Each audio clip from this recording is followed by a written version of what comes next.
আসসালামু আলাইকুম। এটিএন বাংলার গ্রামগঞ্জের খবরে সবাইকে স্বাগত জানাচ্ছি আমি চিন্তিয়া হক। শুরুতেই বিআরবি কেবল সংবাদ শিরোনাম। বিএনপি চেয়ারপারসন বেগম খালেদা জিয়া দ্রুত রোগ মুক্তি ও সুস্থতা কামনা করে দেশের বিভিন্ন স্থানে দোয়া মাহফিল ও কোরআন খতম।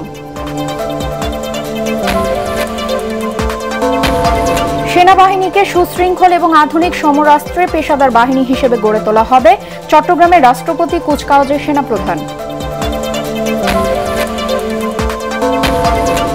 নোয়াখালী ২ আসনের ধানের শীষের সমর্থনে জয়নুল আবেদিন ফারুকের গণসংযোগ। ফরিদপুর ৪-এ শহীদুল ইসলামের পক্ষে উঠোন বৈঠক।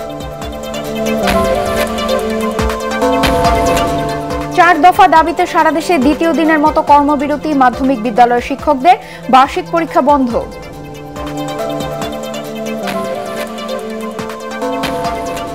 এবং পার্বত্য চট্টগ্রাম শান্তি চুক্তির ২৮ বছর আজ বাস্তবায়ন না হওয়ায় পাহাড়িদের মধ্যে ক্ষোভ, হতাশা, চুক্তির পূর্ণ বাস্তবায়নের দাবি। শুনছিলেন বিআরবি কেবল সংবাদ শিরোনাম, এবার বিস্তারিত। বিএনপি চেয়ারপারসন বেগম খালেদা জিয়ার দ্রুত রোগ মুক্তি ও সুস্থতা কামনা করে দেশের বিভিন্ন স্থানে দোয়া মাহফিল অব্যাহত রয়েছে। জামালপুরে জেলা স্বেচ্ছাসেবক দলের আয়োজনে কোরআন খতম ও দোয়া মাহফিল অনুষ্ঠিত হয়। দুপুরে জামালপুর শহরের শফি মিয়ার বাজার মাদ্রাসায় এসব অনুষ্ঠানের আয়োজন করা হয়।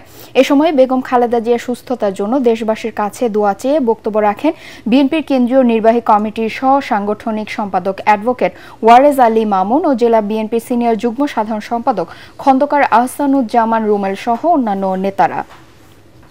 ঝালকাঠির কাঠালিয়ার তালগাছিয়া মাদ্রাসা মাঠে দোয়া মাহফিল অনুষ্ঠিত হয়।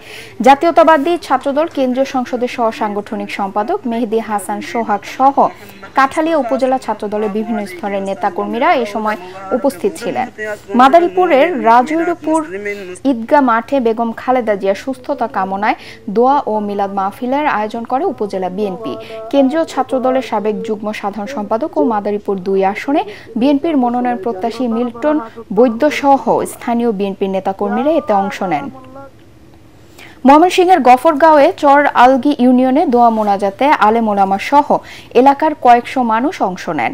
পৌর স্বেচ্ছাসেবক দলের আহ্বায়ক মীর মোজামেল হোসেন মমন ও মাহবুবুল ইসলাম ইমন এ দোয়া মোনাজাতের আয়োজন করেন। পরে বেগম খালেদা জিয়া দ্রুত সুস্থতা এবং দেশ ও জাতির শান্তি ও কল্যাণ কামনা করে বিশেষ মোনাজাত পরিচালনা করা হয়। বিএনপির ভারপ্রাপ্ত চেয়ারম্যান তারেক রহমানের দেশে ফেরা সম্ভাব্য তারিখ আজকালের মধ্যে চূড়ান্ত হতে পারে বলে জানিয়েছেন বিএনপির কেন্দ্রীয় নির্বাহী কমিটির স্বেচ্ছাসেবক বিষয়ক সম্পাদক মীর শরফত আলী সুপু। দুপুরে মুন্সিগঞ্জের শ্রীনগর সাব রেজিস্ট্রি অফিস এলাকায় বিএনপির ঘোষিত ৩১ দফা কর্মসূচির লিফলেট বিতরণ এবং দলীয় কার্যালয়ে বেগম খালেদা জিয়ার সুস্থতা কামনায় দোয়া মাহফিল শেষে সাংবাদিকদের সাথে আলাপকালে তিনি একথা জানান। মুন্সিগঞ্জ জেলা বিএনপির আহ্বায়ক কমিটির সদস্য আওলাদ হোসেন উজ্জ্বল, দেলোয়ার হোসেন ও জসিম মোল্লা সহ অন্যান্য নেতারা এ সময় উপস্থিত ছিলেন।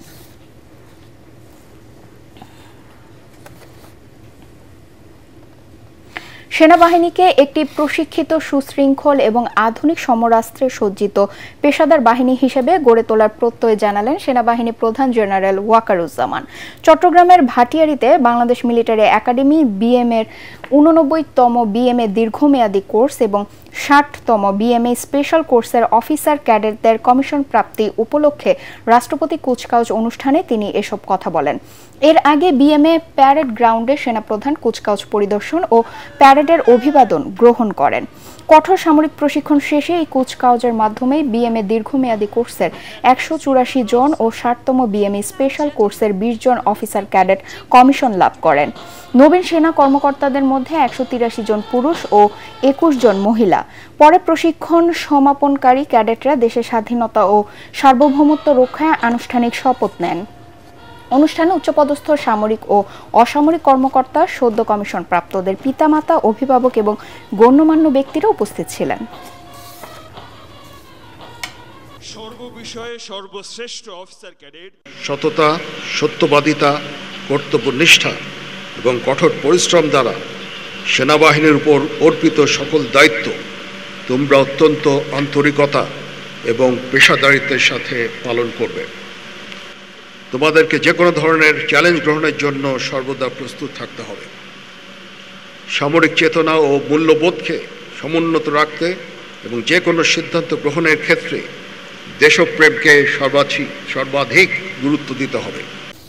নোয়াখালী ২ সেনবাগের নবীরপুর ইউনিয়নের বৃষপুর ও কুতুবের হাটে ধানের শীষের সমর্থনে গণসংযোগ করেছেন বিএনপি চেয়ারপারসনের উপদেষ্টা জয়নুল আবেদিন ফারুক। এ সময় তিনি বলেন, বেগম খালেদা জিয়া জেলে থেকে অত্যাচার নির্যাতন সহ্য করেছেন। মঈনুদ্দিন ফখরুদ্দিনের ষড়যন্ত্রের কারণে তার বড় ছেলে তারেক রহমান ১৬ বছর ধরে বিদেশে। বেগম জিয়াকেও গ্রেফতার করেছিল তারা। এ সময় সেনবাগ উপজেলা বিএনপি ও বিভিন্ন অঙ্গ সংগঠনের নেতারা উপস্থিত ছিলেন।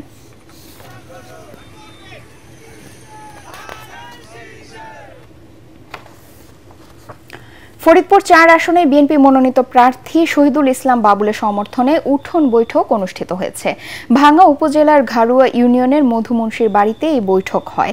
এ সময় ফরিদপুর ৪ আসনে বিএনপির প্রার্থী কৃষক দলের সাধারণ সম্পাদক শহীদুল ইসলাম বাবুল সবাইকে ধানের শীষে ভোট দেওয়ার আহ্বান জানান। উঠোন বৈঠকে ঘাড়ুয়া ইউনিয়ন পরিষদের চেয়ারম্যান মনসুর মুন্সি শহীদুল ইসলাম বাবুলের হাতে ফুল দিয়ে বিএনপিতে যোগ দেন।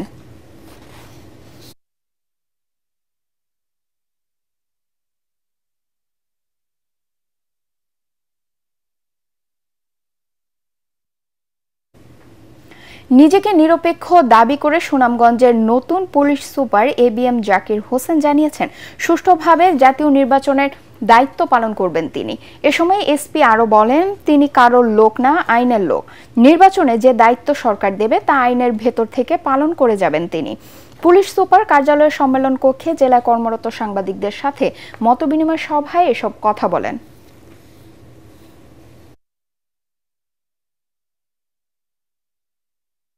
জাতীয় ৪টি স্তম্ভের মধ্যে চতুর্থ স্তম্ভে রয়েছেন সাংবাদিকরা, কিন্তু ৩টি স্তম্ভকে সরকারিভাবে মূল্যায়ন করা হলেও চতুর্থ স্তম্ভ সাংবাদিকদের যথাযথ মূল্যায়ন হয় না বলে মন্তব্য করেছেন প্রেস ইনস্টিটিউটের মহাপরিচালক ফারুক ওয়াসিফ। দুপুরে নারায়ণগঞ্জে শিল্পকলা একাডেমিতে online news portal news view আয়োজিত সাংবাদিক, রাজনৈতিক নেতা, সাংস্কৃতিক কর্মী ও সুশীল সমাজের প্রতিনিধিদের সাথে মতবিনিময় সভায় তিনি এ মন্তব্য করেন। সভায় সাংস্কৃতিক ব্যক্তিত্ব রফিউর রাব্বি, জেলা সাংবিধানিক ইউনিয়নের সভাপতি আব্দুস সালাম, জামায়াতে ইসলামের কেন্দ্রীয় কর্মপরিষদ সদস্য মাওলানা মঈনুদ্দিন আহমেদ, জাতীয় নাগরিক পার্টি কেন্দ্রীয় কমিটির সদস্য আহমেদুর রহমান তনু ও নিউজ ভিউর নির্বাহী সম্পাদক কাজল কানন সভায় উপস্থিত ছিলেন। বরগুনার সারসিনা দরবার শরীফে ৩ দিন ব্যাপী ১৩৫তম ইসালে সাওয়াব মাহফিলের আখেরি মোনাজাত অনুষ্ঠিত হয়েছে। মোনাজাতের আগে দিক নির্দেশনামূলক বয়ানে পীর সাহেব কেবলা মাওলানা শাহ আবু নসর নেসারউদ্দিন আহমেদ হুসেন দেশ, জাতি ও ইসলামের স্বার্থে সুনিশ্চিত সিদ্ধান্তের আহ্বান জানান। তিনি বলেন, দেশের বর্তমান পরিস্থিতিতে সামান্য ভুল সিদ্ধান্ত জাতির ক্ষতির কারণ হতে পারে। আবেগ নয়, সঠিক সময়ে দরবারের নির্দেশনায় ঐক্যবদ্ধভাবে কাজ করার পরামর্শ দেন তিনি। এ সময়ে আলজেরিয়ার রাষ্ট্রদূত ডক্টর আবদেলওয়াব আস সাইদানি হেলিকপ্টার যোগে মাহফিলে যোগ দেন এবং আলজেরিয়ার বিশ্ববিদ্যালয়ে সারসিনা শিক্ষার্থীদের উচ্চশিক্ষার সুযোগ করে দেওয়ার আশ্বাস দেন। বাদ জোহর আখেরি মোনাজাতে দেশ ও বিশ্ব মুসলিমের শান্তি কামনা করা হয়। অনুষ্ঠানে দেশ বিদেশে লক্ষ লক্ষ ভক্ত, মুরিদ সহ শীর্ষ আলেমরা উপস্থিত ছিলেন। সহকারী শিক্ষক পদকে নবম গ্রেডে বিসিএস ক্যাডারভুক্ত করা সহ ৪ দাবিতে সারা দেশে দ্বিতীয় দিনের মতো কর্মবিরতি পালন করছেন মাধ্যমিক বিদ্যালয়ের শিক্ষকরা। বরিশালে মাধ্যমিক বিদ্যালয়ের সহকারী শিক্ষকরা কর্মবিরতি পালন করায় বিদ্যালয়গুলোতে বার্ষিক পরীক্ষা অনুষ্ঠিত হয়নি। অপরদিকে সরকারি প্রাথমিক বিদ্যালয়ের সহকারী শিক্ষকদের কর্মবিরতির কারণে প্রধান শিক্ষকের সহযোগিতায় অভিভাবকদের পরীক্ষা নিতে দেখা গেছে। আন্দোলনরত শিক্ষকরা জানান, দাবি আদায় না হওয়া পর্যন্ত তাদের আন্দোলন চলবে। নাটোরের সরকারি মাধ্যমিক বিদ্যালয়গুলোতে বার্ষিক পরীক্ষায় অংশ নেওয়ার জন্য শিক্ষার্থীদের নিয়ে অভিভাবকদের আসতে দেখা গেছে, কিন্তু শিক্ষকদের কর্মবিরতির কারণে পরীক্ষা না হওয়ায় হতাশা জানান তারা। স্কুলগুলোতে ছুটির আমেজ বিরাজ করায় অলস সময় পার করছেন কর্মচারীরা।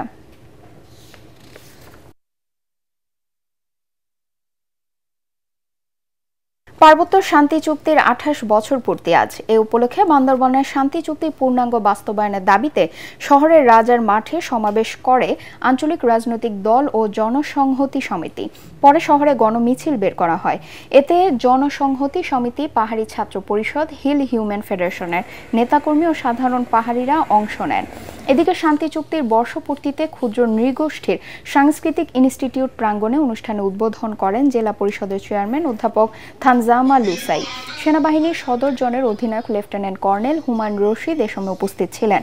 পার্বত্য চুক্তির পূর্ণ বাস্তবায়ন না করে সরকার পার্বত্যবাসীর সাথে প্রতারণা করেছে বলে খাগড়াছড়িতে অভিযোগ করেছেন পার্বত্য চট্টগ্রাম জনসংহতি সমিতির নেতারা। সকালে খাগড়াছড়ি সদরের পানখাইয়া পাড়া কমিউনিটি সেন্টারে আয়োজিত আলোচনা সভায় তারা এ অভিযোগ করেন।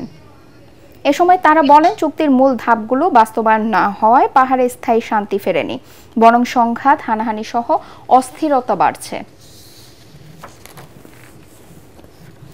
পার্বত্য চট্টগ্রামে 14টি জাতিগোষ্ঠীর সমান অধিকার নিশ্চিতের পাশাপাশি ভূমি ও আইন শৃঙ্খলা কাঠামো সংবিধানের আওতায় আনা এবং 1997 সালে পার্বত্য চুক্তির সাংবিধানিক বৈধতা নিরপেক্ষ তদন্তের মাধ্যমে পুনর্মূল্যায়নের দাবি জানিয়েছেন সিএইচটি সম্প্রীতি জোট নামের একটি সংগঠন।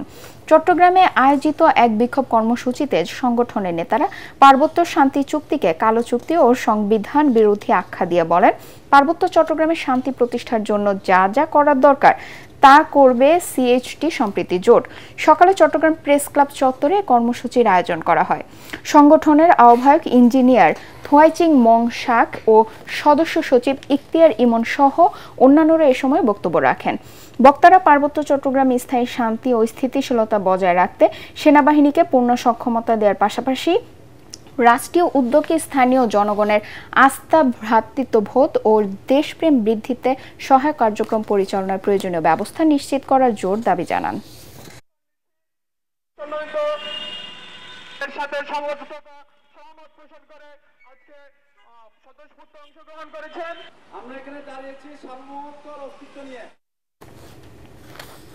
সাভারে অনুষ্ঠিত হচ্ছে ইস্পাহানি প্রথম আলো তৃতীয় আন্তঃবিশ্ববিদ্যালয় ফুটবলের ঢাকা অঞ্চলের 5ম দিনের খেলা।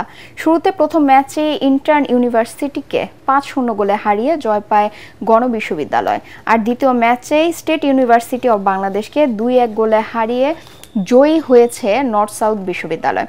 উপজেলার বিরুলিয়ার দত্তপাড়া এলাকায় ড্যাফোডিল ইন্টারন্যাশনাল ইউনিভার্সিটি মাঠে এই খেলা অনুষ্ঠিত হয়। দুটি ম্যাচে ম্যান অব দ্য ম্যাচ সেরার পুরস্কার তুলে দেন জাতীয় ফুটবল দলের সাবেক অধিনায়ক ইমতিয়াজ সুলতানা জনি এবং ইস্পাহানি টি লিমিটেডের সেলস ম্যানেজার মোহাম্মদ ইমদাদুল ইসলাম। তৃতীয় ম্যাচ 2:30টায় আমেরিকান ইন্টারন্যাশনাল ইউনিভার্সিটি বাংলাদেশ বনাম ড্যাফোডিল ইন্টারন্যাশনাল ইউনিভার্সিটির খেলা অনুষ্ঠিত হবে। খেলার মিডিয়া পার্টনার এটিএন বাংলা।